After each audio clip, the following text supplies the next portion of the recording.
But किसी व्यक्ति की जो मांग होती है एक्स कमोडिटी की, it will be determined by income of that person, उस व्यक्ति की आय के द्वारा निर्धारित होता है। अर्थात हम क्या कह सकते हैं कि किसी व्यक्ति की जो मांग होगी वो आय का फलन होगा। मांग आय का फलन का तात्पर्य हुआ कि अगर व्यक्ति की आय बढ़ती है तो उस व्यक्ति की मांग भी बढ़ेगी। तो हम क्या कह सकते हैं कि जो डिमांड है it is function of income, ये आय का फलन है और दोनों के बीच में धनात्मक सहसंबंध पाया जाता है। अगर आय बढ़ती है तो उसकी डिमांड बढ़ती है और अगर आय घटती है तो उसकी डिमांड घट जाती है।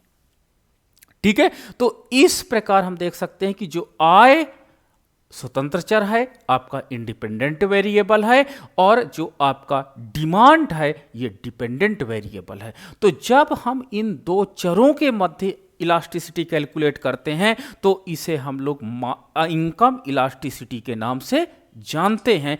अर्थात किसी व्यक्ति की इनकम में परिवर्तन, इंडिपेंडेंट वेरिएबल इनकम में परिवर्तन और उसके परिणाम स्वरूप उसकी मांग में क्या परिवर्तन होता है, उसके अनुपात को हम लोग क्या कहेंगे, इनकम इलास्टिसिटी के नाम से जानेंगे। तो इसका फार्मूला क्या बन जाएगा, तो इसका फार्मूला जो बन जाता है इनकम इलास्टिसिटी का, इसको हम लोग शॉर्ट फॉर्म में EY दर्शाते हैं। ठीक है, EY हो गया income elasticity. Income elasticity equal to first आपका क्या हुआ, change in income, change in income. ठीक है, चेंज इन इनकम, आय में परिवर्तन, और फिर क्या हो जाएगा, चेंज इन डिमांड। ठीक है, सबसे परिवर्तन पहले नीचे वाले पार्ट में होता है, अर्थात इनकम में चेंजेस आते हैं, और इनकम में चेंज होने के परिणाम स्वरूप आपके डिमांड में क्या चेंज होता, उसका रेशियो इनकम इलास्टिसिटी कहलाता है। तो दिस इज द डिफिनीशन, यही आपकी डिफिनीशन हो जाती है। चलिए इसको रखते हैं प्रॉपर। तो चेंज इन इनकम को कैसे दिखाते हैं, डेल्टा वाई अपॉन वाई दर्शाते हैं। चेंज इन डिमांड को कैसे दर्शाते हैं, डेल्टा क्यू अपॉन क्यू दर्शाते हैं। अब देखो इसको प्रॉपर रिसेट करते हैं तो आपका delta Q upon Q as it is लिखा जाएगा, इनटू वाई ऊपर चला जाएगा, वाई अपॉन डेल्टा वाई। अब इसलिए हो जाएगा delta Q upon delta Y into Y upon Q हो जाता है। तो ये आपके पास इनकम इलास्टिसिटी का फार्मूला होगा।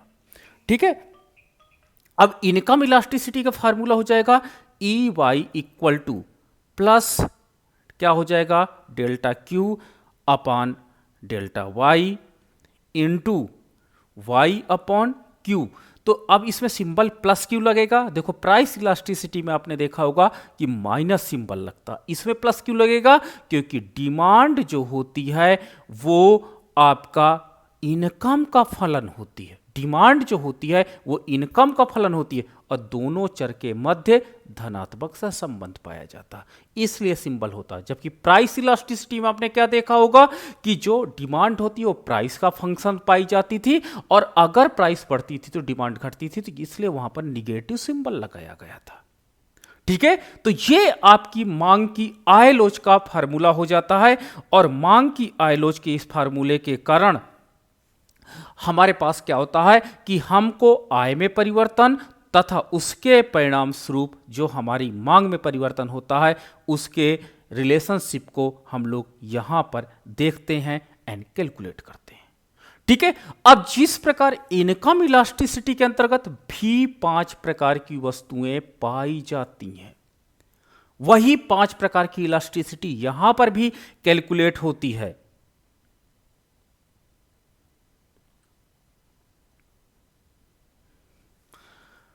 चलो देखते हैं कौन कौन सी वस्तुएं। पहली आपकी इकाई मांग की लोच या इकाई आय मांग की लोच। पहली है इकाई आय मांग की लोच, इकाई आय मांग की लोच अर्थात EY इक्वल टू 1। ठीक है, EY इक्वल टू 1 का मतलब क्या हुआ कि वस्तु आपकी आरामदायक है। वस्तु आपकी आरामदायक है। आरामदायक का मतलब क्या हुआ कि जो वस्तु आपकी वर्किंग इफिशियंसी को बढ़ा रहा हो। ठीक है, वर्किंग इफिशियंसी को बढ़ाने वाली कमोडिटी को हम लोग क्या करते हैं, EY इक्वल टू 1 की संख्या देते हैं। चलिए आइए कैलकुलेट करते हैं कैसे इसको होता है। इसमें क्या होता है कि जिस अनुपात में किसी व्यक्ति की आय में परिवर्तन होता, आय मान लीजिए 10% परिवर्तित हुई, तो उसकी जो डिमांड होती है उस डिमांड में भी प्रतिशत परिवर्तन 10 ही पाया जाता है। 10 ही प्रतिशत परिवर्तन पाया जाता है, इसे आय मांग की लोच कहते हैं। ठीक है, यानी जिस अनुपात में, ध्यान से देख लीजिएगा, जिस अनुपात में आय में परिवर्तन होता है, उसी अनुपात में मांग में परिवर्तन होता है। अगर आपको इस तरह की कहीं रिपोर्ट्स मिलती है तो आप तुरंत कह दोगे कि this is the normal commodity, ये सामान्य वस्तु है, ये आरामदायक वस्तु है, और जिसकी इलास्टिसिटी, जिसकी आय मांग की लोच इकाई के बराबर है। ठीक है, चलो देख लेते हैं इसका डायग्राम कैसे बनता है।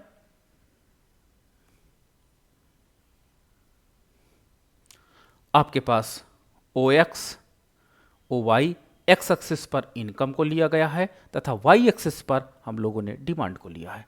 ये जो रेखा होती है वो 45 डिग्री की होती है क्योंकि इसमें रेशियो समान होता है। इसकी इलास्टिसिटी इकाई के बराबर होती है। प्रारंभिक आपकी इनकम Y1 है तो आपकी डिमांड कितनी है, D1 है।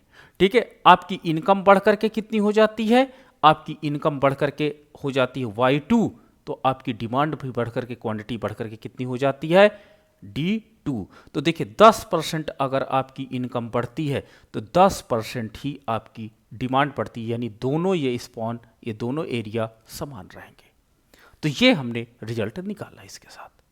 ठीक है, तो ये इस तरह की कमोडिटी को आपका आंसर जो होगा वो 1 के बराबर आता है और ये वस्तुएं आरामदायक कैटेगरी में रखी जाती हैं। चलिए दूसरी जो हमारी कमोडिटी है, सेकंड कमोडिटी होती है अत्यधिक लोचदार।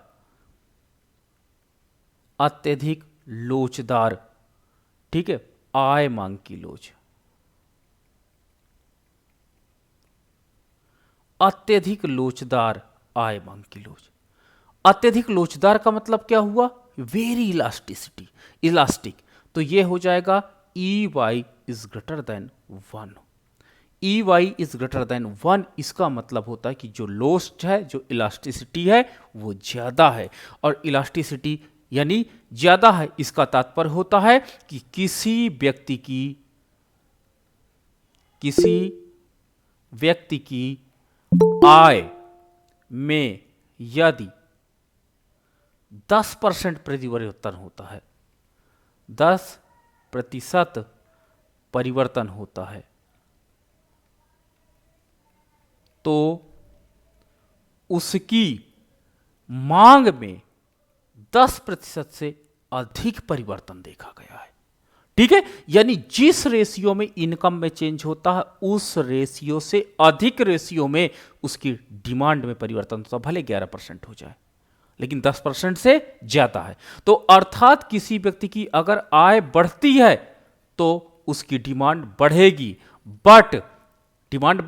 बट अगर इनकम 10% है तो डिमांड 11% होगा।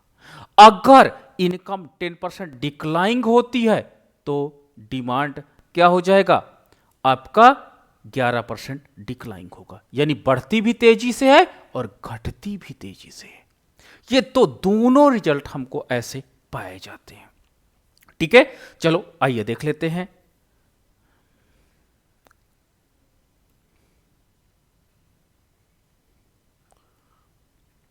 OX, OY। अब देखो इसमें क्या होता है कि अगर मैंने इनकम को आधार अक्ष पे मान लेता हूं या इनकम को मैं लंब अक्ष पे मान लेता हूं तो ये पॉइंट आपका बहुत इंपॉर्टेंट है। मान लीजिए इंडिपेंडेंट वेरिएबल है और मैंने यहां पर इनकम को मान लिया, डिमांड को मैंने ऊपर मान लिया।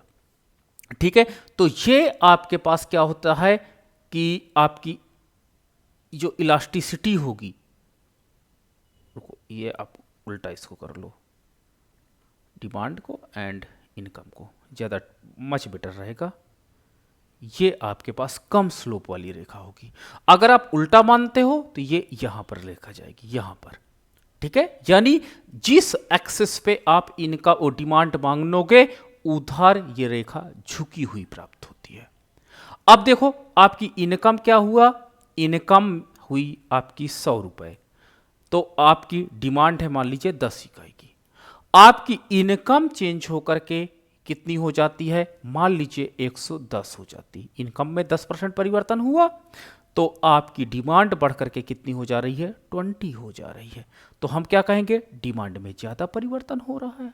तो हम लोग इसे EY इज ग्रेटर देन 1 की संख्या देते हैं, यानी इलास्टिसिटी ऑफ जो इनकम इलास्टिसिटी है दैट इज ग्रेटर देन 1 होता है, ठीक है। तो ये पॉइंट आपका नोटेबल है एंड इंपॉर्टेंट है, इसको आपको नोट करना होगा। चलो ठीक है, अगर मान लीजिए आपका ये उल्टा कर दो, डिमांड को इस एक्सेस पे रख लें, इनकम को इस एक्सेस पे, तो ये एक डॉटेड लाइन है, ये लाइन आपकी डिमांड लाइन बनेगी जो इलास्टिकल होगी। तो ये पॉइंट आपको याद रखना होगा। चलो नेक्स्ट है आपका, ये वस्तुएं कौन सी होती हैं, ये वस्तुएं आपकी विलासी वस्तुएं कहलाती हैं, लग्जरियस कमोडिटी के नाम से जाना जाता है, ठीक है। और लग्जरियस कमोडिटी वो होती हैं जो आपकी वर्किंग इफिशिएंसी को डिक्लाइन करती हैं, यानी आपकी कार्यक्षमता को कम करती हैं, उनको हम लोग इसके अंतर्गत रखते हैं। तो ये पॉइंट याद रखिएगा कि इनकम इलास्टिसिटी जिनकी हाई होती है उनको बहुत केयरफुली क्या होता है कि विलासी वस्तु के संदर्भ में बहुत ज़्यादा फ्लैक्चुएशंस देखने को मिलते हैं। थर्ड आपका है आपकी इकाई से कम आय मांग की लोच। इकाई से कम, ठीक है, यानी EP इज लेस देन 1।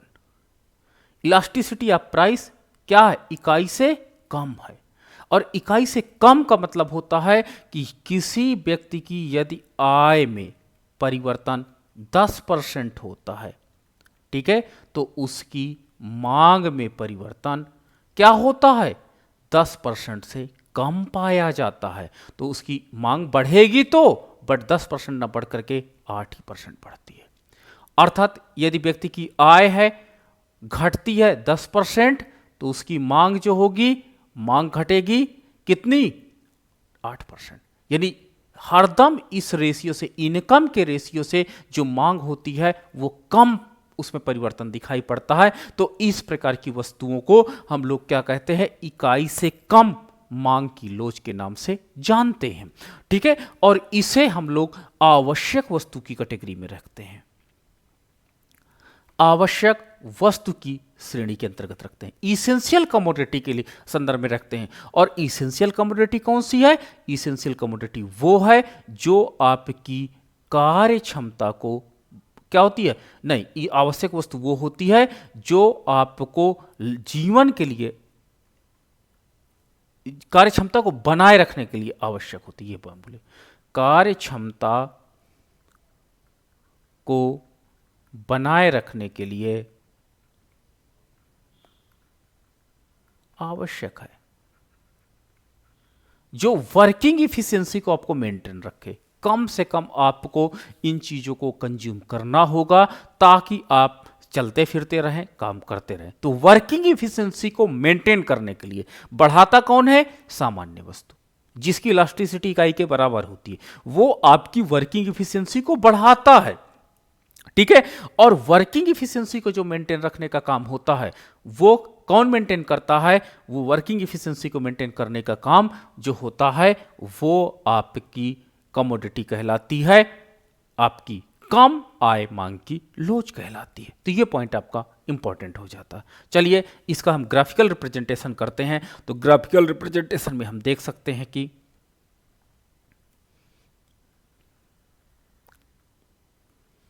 आपके पास OX है, OY है। अब देखो यहां पे ग्राफिकल रिप्रेजेंटेशन में मैंने क्या बोला था कि यहां पे आप डिमांड रख लीजिए एंड इनकम रख लीजिए। अब क्या होता है कि जो इस प्रकार की कमोडिटी होती है, कुछ ऐसा रिलेशनशिप इसमें पाया जाता है। आपकी इनकम कितनी है? 100 रुपये। आपकी डिमांड कितनी है? 10 इकाई। आपकी इनकम बढ़ गई 200 हो गई, लेकिन आपकी डिमांड मात्र कितनी बढ़ गई? 18 बढ़ी। देखो इनकम आपकी डबल हो गई है, इनकम में चेंजेस कितने हुए हैं? 100%। आपकी इसमें चेंजेस कितने हुए हैं? इसमें मात्र 8%, आपका 80% का चेंजेस ही दिखाई पड़ रहा है। तो ये आपकी जो मांग की लोच होती है, ये देख सकते हो कि इसमें इनकम की अपेक्षा जो डिमांड होती है उसमें कम परिवर्तन आपको दिखाई पड़ता है। ठीक है, तो इसे हम इकाई से कम आय मांग की लोच की कैटेगरी में रखते हैं। ठीक है, तो ये मुझे लगता है क्लियर हो गया होगा, आपको समझ में ये चीजें आ गई होंगी। तो देखो ये 3 कमोडिटी है, जो 3 कमोडिटी हैं, ये तीनों कमोडिटी बहुत इंपॉर्टेंट होती हैं और जो रियल लाइफ में आपको सबसे ज़्यादा मिलती हैं। आपने रियल लाइफ में देखा होगा ये कमोडिटी तीनों अवेलेबल होती हैं। अब हम 2 कमोडिटी के विषय में ऐसी चर्चा करने जा रहे हैं जो रेयरली हैं और उसका परफेक्ट एग्जाम्पल नहीं मिलता है। ठीक है, उसके नियर अबाउट का एग्जाम्पल तो हमको मिल जाता है, बट अगर मैं परफेक्ट एग्जाम्पल की बात करता हूं तो परफेक्ट एग्जाम्पल उसका मिलना मुश्किल हो जाता है। तो उन कमोडिटीज़ को चलिए आइए देख कर लेते हैं, वो कमोडिटीज़ कौन कौन सी हैं। तो चौथी उसकी इलास्टिसिटी कहते हैं। एक है चौथी पूर्णतया बेलोचदार आय मांग की लोच। पूर्णतया बेलोचदार आय मांग की लोच। पूर्णतया बेलोचदार यानी ईपी ईपी नहीं होगा, ईवाई होगा। EY equal to 0। EY equal to 0 का मतलब क्या हुआ कि अगर आपकी इनकम, ठीक है, में कोई परिवर्तन आता है, ठीक है, अगर आपकी इनकम में कोई परिवर्तन आए, बढ़े या इनकम आपकी घटे, बट डिमांड आपकी कांस्टेंट होती है। डिमांड आपकी कांस्टेंट होती है, डिमांड में कोई परिवर्तन हमको दिखाई नहीं पड़ता है, तो इसे हम लोग पूर्णतया बेलोचदार आय मांग की लोच कहते हैं। परफेक्ट इनकम इलास्टिसिटी बोला जाता है। ठीक है, तो ये आपके पास परफेक्ट आपका क्या होता है? बेलोचदार आय मांग की लोच की कैटेगरी के अंतर्गत हम लोग रखते हैं। यानी एक व्यक्ति की इनकम ऑफ अ पर्सन चाहे बढ़े चाहे इनकम ऑफ अ पर्सन घटे, उसकी डिमांड में कोई प्रभाव नहीं पड़ेगा, उसकी डिमांड एज इट इज रहेगी। यह पॉइंट इंपॉर्टेंट हो जाता है। चलो देख लेते हैं इसका डायग्राम कैसे बनता है।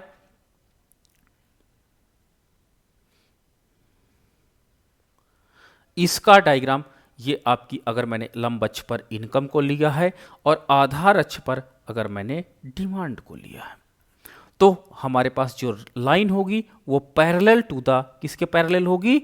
वो लंब अक्ष के यानी इनकम अक्ष के पैरेलल पाई जाती है। और इनकम अक्ष के पैरेलल पाई जाने का मतलब क्या होता है कि आपकी डिमांड OQ है। कितनी है? OQ आपकी डिमांड है। अगर आपकी इनकम Y1 है तो आपकी देखो आपकी इनकम देखो बढ़कर के कितनी हो गई? मान लीजिए 100 हो जाती है, तो आपकी डिमांड अभी भी देखो उतनी ही बनी हुई है, आपकी डिमांड में कोई परिवर्तन नहीं हो रहा। अगर आपकी इनकम बढ़ करके Y2 हो जाती है तो आपकी क्वांटिटी क्या हो जाती है? फिर से वही बनी रहती है। यानी इनकम देखो बढ़ती चली जा रही है और इनकम बढ़ने के परिणाम स्वरूप आपकी क्वांटिटी में, डिमांड में कोई परिवर्तन नहीं आता है। तो इसे हम लोग पूर्णतया बेलोचदार आय मांग की लोच बोलते हैं कि आपकी आय पर उस वस्तु की डिमांड बढ़ने या घटने का कोई इंपैक्ट नहीं पड़ता है।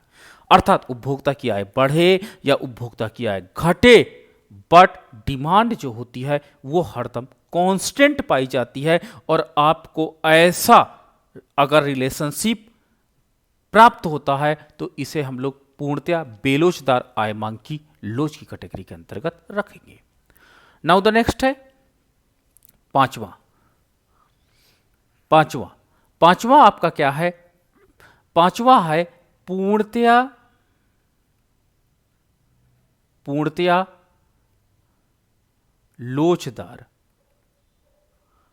लोचदार आय मांग की लोच, परफेक्ट इलास्टिक, पूर्णतया लोचदार, यानी ई वाई इक्वल टू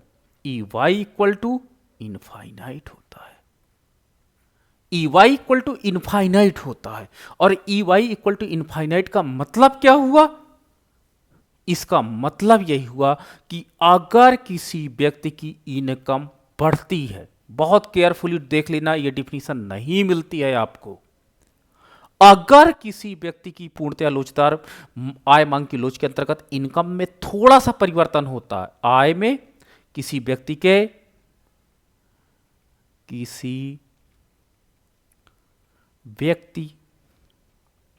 की आय में थोड़ा सा परिवर्तन होता है, ठीक है, माइनर चेंज होता है। थोड़ा सा परिवर्तन का मतलब होता है थोड़ी सी आय बढ़ती है, मान लो थोड़ी सी आय बढ़ जाती है, तो थोड़ी सी आय बढ़ने से डिमांड में वृद्धि इनफाइनाइट होता है, डिमांड में वृद्धि अनंत दिखाई पड़ती है।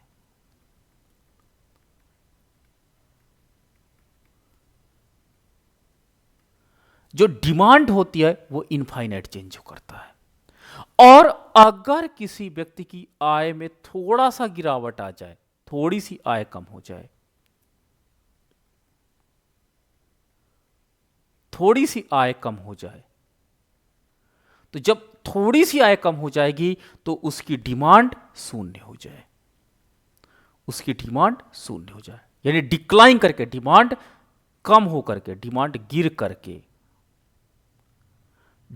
गिर करके शून्य हो जाती है। तो इसे हम लोग क्या कहते हैं? पूर्णतया लोचदार आय मांग की लोच के अंतर्गत रखते हैं। ठीक है, डिफिनीशन आपको बहुत रेयरली मिलेगी, लेकिन ये पॉइंट याद रखिएगा कि अगर इनकम में थोड़ा सा परिवर्तन पॉजिटिव दिखाई पड़ता है तो उपभोक्ता सारी वस्तुएं दुनिया की खरीदने की सोचता है कि दुनिया में जितनी वस्तुएं सब हम खरीद लेंगे। और अगर थोड़ी सी उसकी इनकम कम हो जाए तो अपनी डिमांड जीरो कर देता है। ऐसा तो लाइफ में पाया नहीं जाता, आपने देखा होगा, ऐसा लाइफ में कहीं नहीं होता है। इसलिए इन रियलिस्टिक कंडीशन ये होती है, तो इसे हम लोग इनफाइनाइट इलास्टिसिटी के अंतर्गत रखते हैं। और इसके अंतर्गत जो आपकी डिमांड रेखा होती है वो डिमांड एक्सिस के पैरेलल पाई जाती है। चलिए आइए देख लेते हैं।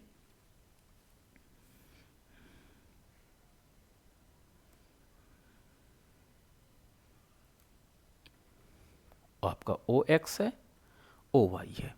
हमने इनकम को लंबच पर तथा डिमांड को एक्सेस पर रखा, ये पैरेलल पाई जा रही है। ये डिमांड लाइन है, डिमांड लाइन पैरेलल पाई जाती है।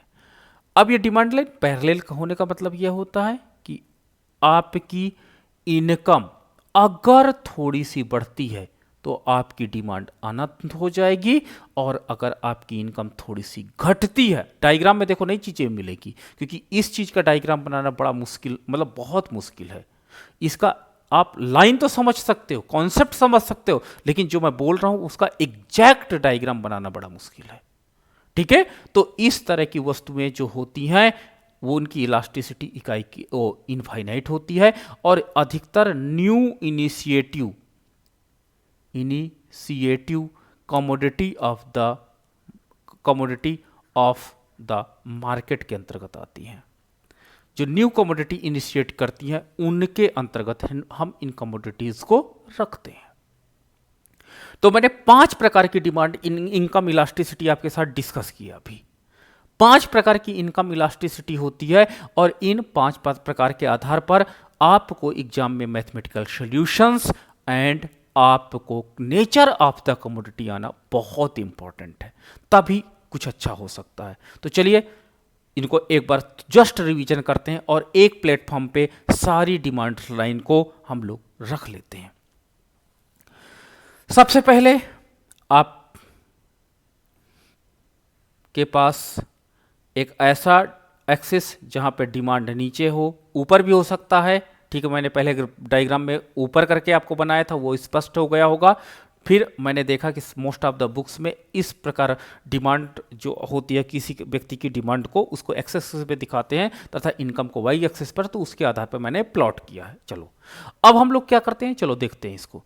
तो इसमें हम लोगों ने देखा कि आप इनफाइनाइट डिमांड का मतलब होता है कि आप ए पॉइंट पर हैं और ए पॉइंट से अगर आपकी मांग रेखा पैरेलल है तो इसका मतलब होता है कि इलास्टिसिटी ऑफ इनकम इनफाइनाइट है, ठीक है। That is parallel to the demand line. अगर ये इसको थोड़ा सा मैं नीचे करके बनाता हूं तो ज्यादा ठीक रहेगा। यहां से अगर आप ए पॉइंट पर हैं और ए पॉइंट से ई आपके पास ई वाई इनफाइनाइट है, अगर आपकी ये कमोडिटी है तो इसका मतलब होता है E Y is greater than 1 और वस्तु आपकी क्या है, बिलाशी है, ठीक है, लग्जरियस कमोडिटी को दिखाता है। ये अगर आपके 45 अंश का कोण बनाती है तो 45 अंश का कोण बनाने वाली जो इलास्टिसिटी ऑफ इनकम है दैट इज इक्वल टू 1 और सामान्य वस्तु पाई जाती है, सामान्य वस्तु होती है।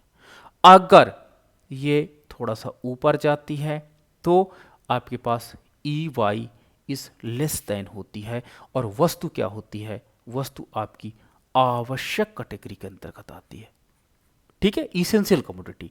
और अगर ये जो आपकी इनकम इलास्टी लाइन होती है अगर वो लंब अक्ष के समानांतर हो जाती है तो ई वाई इक्वल टू 0 होती है और ई वाई इक्वल टू 0 होने का मतलब ये होता है कि वस्तु पूर्णतया बेलोचदार है, वस्तु पूर्णतया बेलोचदार पाई जाती है। तो इस प्रकार का हमको रिलेशनशिप दिखाई पड़ता है, ठीक है। और इस प्रकार के रिलेशनशिप को हम लोग इसके अंतर्गत कंबाइंड करते हैं। तो ये 5 प्रकार की इलास्टिसिटी होती है, इनकम इलास्टिसिटी। इन 5 प्रकार की इनकम इलास्टिसिटी को बहुत केयरफुली आपको देखना होगा।